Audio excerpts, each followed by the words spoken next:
Gak apa-apa anakku walaupun pakai dot, walaupun nanan semuanya masih bisa.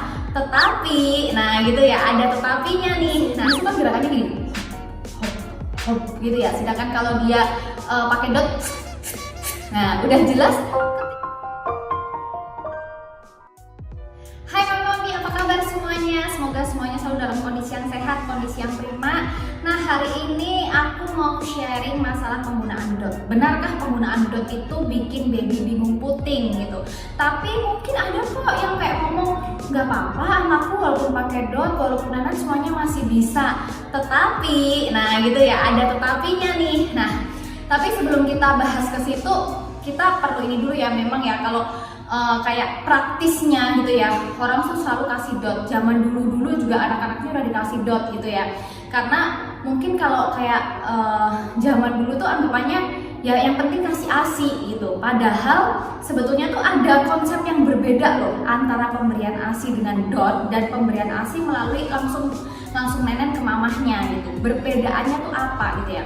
Seperti yang kita tahu, kalau semisal nih anak nenen langsung ke payudara kita, berarti sensor utamanya, permintaannya itu adalah sesuai dengan yang ada di kebutuhan anak kita, yang ada di dalam tubuh anak kita gitu ya. Tapi kalau kita pompa, permintaannya itu dari botol pompa, dimana botol pompa itu nggak punya sensor, nggak ngerti apa yang dibutuhin sama anak kita. Sedangkan kalau anak nenen langsung nempel di payudara kita, anak itu ngerti apa sih yang lagi dibutuhin sama tubuhnya dia. Sekarang lagi butuh apa sih? Oh, mungkin badannya dia sekarang lagi demam, dia butuh untuk suhunya diturunkan. Atau dia sekarang badannya lagi nggak enak nih. Atau dia sekarang lagi mau kerasa sakit. Nah, ASI itu kan keluarin antibody untuk anak kita. Tapi itu semua bisa didapatkan ketika anak itu nenen langsung sama kita. Nggak bisa kalau lewat pompa gitu ya. Walaupun memang ASI yang diperas sekali itu tetap bagus ya. Tetapi kadang penyimpanan ASI itu sendiri udah kadang didiemin di suhu ruangan, dimasukin ke chiller, dimasukin ke freezer, ada perubahan suhu, itu pasti juga merubah komposisi dari ASI, bukan merubah komposisi, merubah kandungan gizi pada ASI itu tersebut. Nah, dan juga ASI itu kan mengandung sel hidup ya, antibodinya tuh sel hidup gitu. Kalau udah didiemin, diproses pemanasan, pendinginan seperti itu, pasti sel hidup itu juga akan mengalami perubahan seperti itu. Makanya kenapa tetap menyusui langsung itu jauh lebih bagus. Nah, tapi kita mau bahas nih, terus kalau semisal aku kerja gimana? Terus kalau semisal harus ditinggal-tinggal gimana mam gitu ya? Helpernya gimana? Yang dititipin gimana? Seperti itu. Nah, jadi sebelumnya aku ingin kasih tahu dulu gitu loh, cara kerjanya dot sama nenen itu berbeda. Makanya itu kenapa kok bisa jadi anak tuh bingung puting gitu ya. Nah, kalau semisal anak ngedot gitu ya, dia itu kan cuma menggerakkan mulutnya doang dan itu ngisep gitu ya. Jadi dia tuh cuma butuh kasih penekanan sedikit aja, itu air ASI-nya udah keluar dari botol dotnya, dari lubangnya. Sedangkan ketika dia nenen, dia tuh harus menggerakkan 11 otot wajah dia gitu ya, 11 otot wajah dia, dimana ibaratnya tuh kayak kita orang fitness gitu ya. Yang satu latihan tanpa beban, yang satu latihan disuruh pegang beban. Nah, ketika kita latihan pakai beban, mau nggak mau kan otot kita itu dipaksa untuk bergerak gitu ya. Pasti tuh lebih capek, lebih pegel gitu rasanya. Sama nyusu tuh juga kayak gitu. Karena dia menggerakkan 11 otot yang ada di wajahnya anak kita gitu ya, itu pasti lebih capek. Makanya kenapa anak yang nyusu kadang tuh butuh effort lebih gitu ya.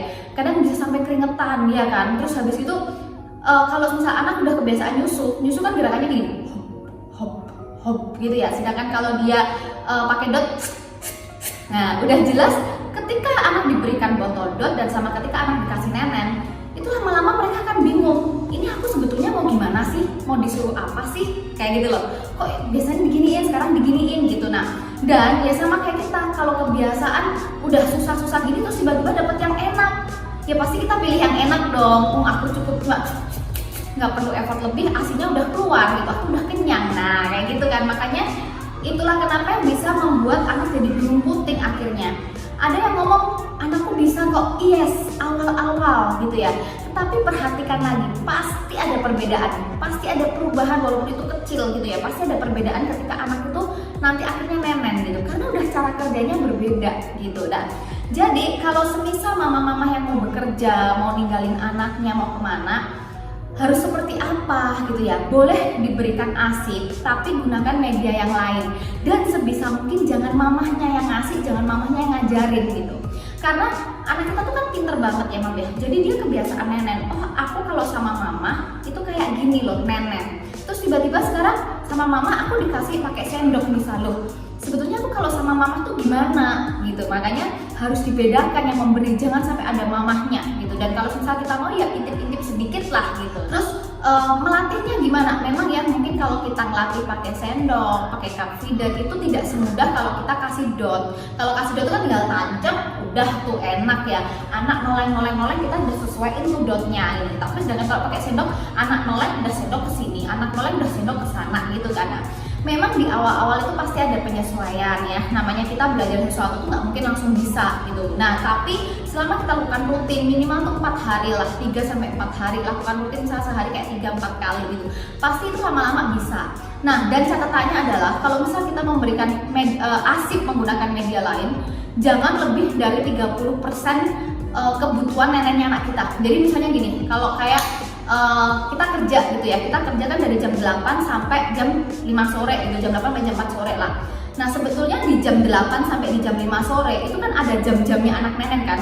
Nah misal sebelum kita tinggal kerja kita udah nenenin dulu ya, nanti dia nenen lagi mungkin di jam 10. Oke, jam 10 kita pumping ya, kita berarti jam 10 kasih ASIP. Terus nanti anak kasih lagi jam berapa? Paling jam 12, jam 1, oke kita pumping. Jam 1 paling nanti jam berapa?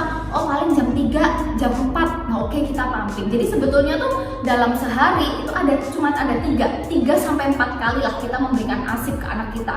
Itu masih oke gitu ya. Tapi kalau semisal udah dominan gitu ya, misal sehari 12 kali, terus yang seharusnya cuma 3-4 kali dikasih ASIP, kita kasih ASIPnya tuh sampai 10 kali gitu, atau kita kasih ASIPnya sampai inilah 7 kali lah gitu ya, 12 kali, 7 kali lah, 5 kalinya kita nenenin. Ya jelas lama-lama anak akan bingung puting gitu.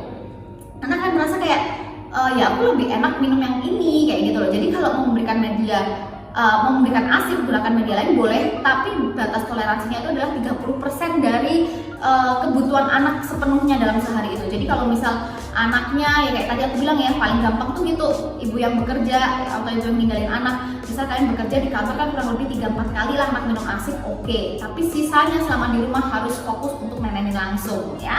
Dan apa sih kira-kira tandanya bayi bingung puting itu sendiri? Yang pertama, udah jelas kalau pakai dot itu kan dia gini ya, mulutnya nguncup. Sedangkan kalau dia nenen, dia harus buka mulutnya buat masukin seluruh air rola ke dalam mulutnya dia. Jadi kalau bayi udah bingung puting, biasanya dia kalau mau nenen itu dia udah nggak nyaplok, tapi udah nguncup mulutnya, biasanya ke puting doang. Ya itu yang pertama. Yang kedua, itu saat mau nyusu dia kayak menghindar, kayak udah gelisah, nggak mau dikasih nenen gitu. Udah dorong-dorong, udah menghindar, udah nggak mau gitu. Terus habis itu yang ketiga, si kecil juga bisa mendorong pakai lidahnya. Jadi biasanya kan sama ya, kalau misal kayak si kecil nanti belajar awal-awal kalian ajarin si kecil misal minum pakai lidah, itu dia pasti gini dulu, pasti kayak dijulurin lidahnya. Nah itu sama sebetulnya ketika anak bingung puting karena udah kena dot, itu biasanya dia juga akan menjulurkan lidahnya ketika kita masukin puting kita gitu. Jadi dia udah julurin tuh lidahnya, kayak udah menolak lah kayak gitu. Terus kalau enggak, dia malah kalau enggak lidahnya tuh terangkat ke atas kayak gitu. Jadi lidahnya nutup, otomatis kayak puting kita nggak bisa masuk kayak gitu. Jadi itu sebetulnya tanda-tanda yang bisa terlihat ya ketika anak bingung puting. Yang paling nampak sih sebetulnya ketika kita buka nenen kita aja dia udah nolak gitu, udah nangis jeritan juga ada yang udah gelisah, pokok nggak mau lah kayak nenen kayak gitu. Kadang juga ada yang pelekatannya itu bener, pelekatannya itu seolah-olah bener gitu, kayak lihat oh iya kayaknya nenen kok gini, tapi sebetulnya menghisapnya itu nggak maksimal gitu. Dan itu menurut aku yang justru berbahaya ya, karena nanti bisa ketawanya tuh biasanya waktu kita kontrol berat badan, tiba-tiba anak naik berat badannya nggak oke kayak gitu, atau misal anak bentar-bentar nenen, pas nenen tuh kebangun kayak gitu. Nah jadi itu pasti bisa mempengaruhi, dan juga produksi ASI yang menurun seperti itu. Nah jadi gimana sih tipsnya kalau misal anak itu udah bingung udah bingung puting gitu ya, terus kita harus gimana aku mau untuk mengembalikan gitu ya. Jadi yang pertama adalah harus buang dotnya, harus buang akar penyebabnya gitu ya. Kalau penyebabnya adalah dot, ya dibuang dotnya, harus gitu, dan digantikan dengan media ASIP yang lain, bisa sendok, cup feeder, medicine feeder, itu bisa. Lalu yang kedua, kita harus lakukan bonding. bonding itu seperti apa. Yang dulunya ya skin to skin ya bondingnya, jadi misal kayak kita IMD lagi lah kayak gitu. Nah masa-masa IMD itu kan sebenarnya kenalan lagi kan, anak biar mencium sama aroma tubuh kita, mencium aroma ASI kita di payudara seperti itu. Nah waktu itu aku juga pernah ya Marvel tuh pengalaman dia sedikit bingung puting gitu, karena di awal-awal tuh suster aku sempat kasih botol setiap di jam 12 sampai jam 3 pagi gitu. Itu selalu dikasih botol karena suster aku tuh kasihan lihat aku kan kalau apalagi dulu Marvel kan ada kolik ya, jadi dia setiap jam 2 sampai jam 7 tuh udah nggak diluin orang gitu loh. Makanya suster aku kasihan, akhirnya suster aku bilang udah dikasih botol aja yang jam 12 sampai jam 3, nanti jam 3 ibu saya bangunin buat nenenin adik lagi kayak gitu. Nah ternyata waktu itu udah 3-4 hari itu aku baru kelihatan kok tiba-tiba Marvel ini waktu nenek sama aku tuh dia gelisah, udah gini-gini, udah kayak terus lepas-lepas gitu loh waktu nenek. Aku udah ngerasa aduh ini kenapa nih anak tiba-tiba kayak gini gitu ya. Dan waktu aku google anak menolak nenen, anak tiba-tiba bingung nenen, dan ternyata ditulisin kok bingung puting gitu loh. Akhirnya waktu itu aku bilang sama suster aku udah stop botolnya, terus aku ngelakuin bonding sesuai yang ditulis gitu ya di Google dulu kan bonding gitu ya, jadi skin to skin lagi sama anak. Terus kalau Marvel udah tidur gitu ya, itu aku buka BH aku perah sedikit, terus aku olesin di puting sekitar payudara areola itu, terus aku tempelin Marvel sambil aku gendong, sambil aku agak jejel-jejelin gitu mulutnya gitu. Terus nanti kalau misalnya dia kebangun langsung aku sumpelin nenen aku gitu. Intinya sih kita sering-sering aja mengenalkan aroma kita lagi, kayak kita tuh intinya membangun hubungan lagi gitu loh, mengingat kita nostalgia sama anak kita, ibaratnya tuh seperti itu.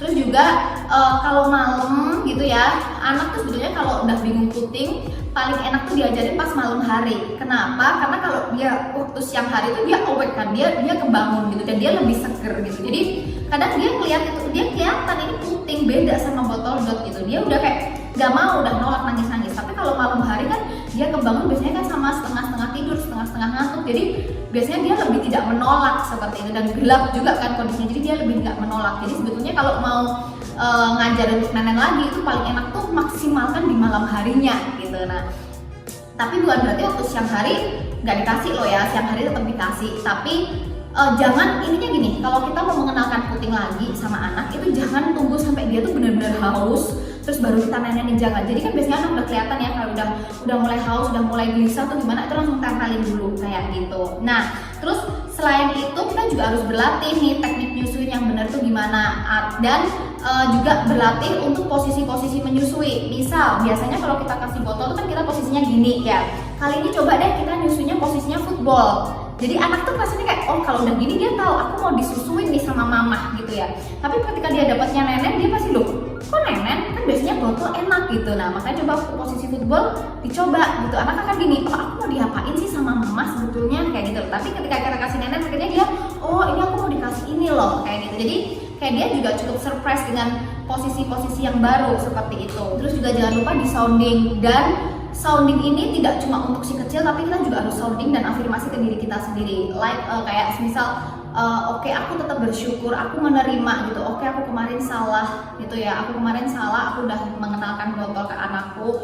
Aku berdamai sama diriku sendiri. Aku mau mencoba, aku mau berusaha untuk mengembalikan anakku supaya mau nenen lagi. Aku menerima setiap prosesnya, aku bersyukur sama setiap prosesnya.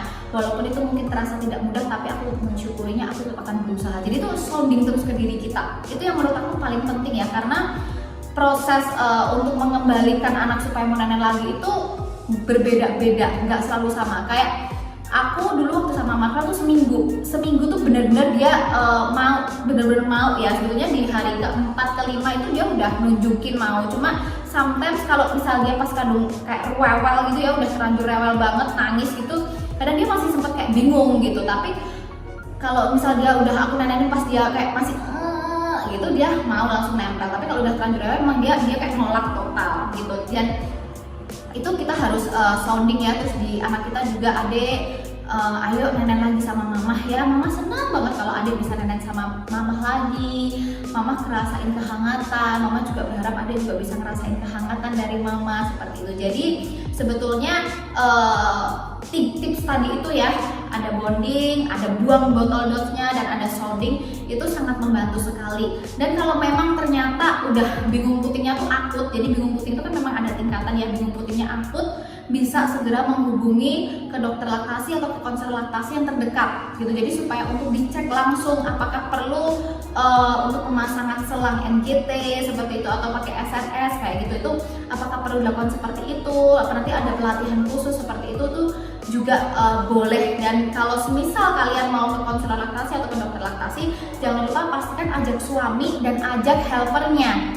Dengan kenapa gitu ajak helpernya, ya supaya bisa dibantu nanti besok-besok kalau kasih ASI kayak gini loh, kayak gitu. Oke? Itu tadi dari aku. Memang bingung puting ini bukan alasan untuk berhenti menyusui ya. Bingung puting ini bukan akhir dari segalanya. Bukan berarti anak kalau bingung puting itu berarti ya udah aku udah harus jadi mama Eping nih, kayaknya aku udah ditakdirin jadi mama Eping, apa aku udah ditakdirin kayaknya udah berhenti nyusuin sampai sini aja gitu. Enggak seperti itu gitu ya. Memang proses menuju mengembalikan arah ke anak nenek lagi tuh bakal ribet, bakal penuh effort gitu. Tapi ada banyak hikmah di situ dan ada banyak kebaikan yang akan kita perjuangkan di situ. Jadi menurut aku, semisal nih anaknya udah umur 6 bulan gitu ya, kalian hitung aja, aku pengen menyusui sampai 2 tahun, 24 bulan gitu. Menuju ke 24 bulan di anakku sekarang masih 6 bulan, itu masih ada 19 bulan 18 bulan ya. Apakah sanggup 18 bulan dengan menjadi mama Eping? Mama Eping itu jujur itu effortnya luar biasa loh, berat. Menurut aku justru lebih berat, lebih mudah untuk menyusui langsung gitu ya.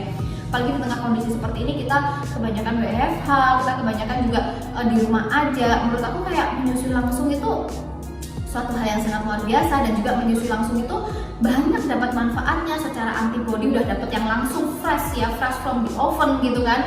Terus kebutuhan anak semua sensornya udah terpenuhi langsung, ketika dia ngecep udah tahu tuh tubuh kita langsung memproses semua apa yang dibutuhkan anak kita. Jadi menurut aku ini layak lah untuk diperjuangkan seperti itu. Jadi terus bersemangat. Dan kalau misalnya kalian butuh bantuan, bisa langsung konsultasi sama Mam Uung, karena kita selalu ada 24 jam buat kalian tanpa syarat dan tanpa biaya, semuanya gratis. Oke? Semangat terus untuk mengasihi dan sehat selalu. Bye bye.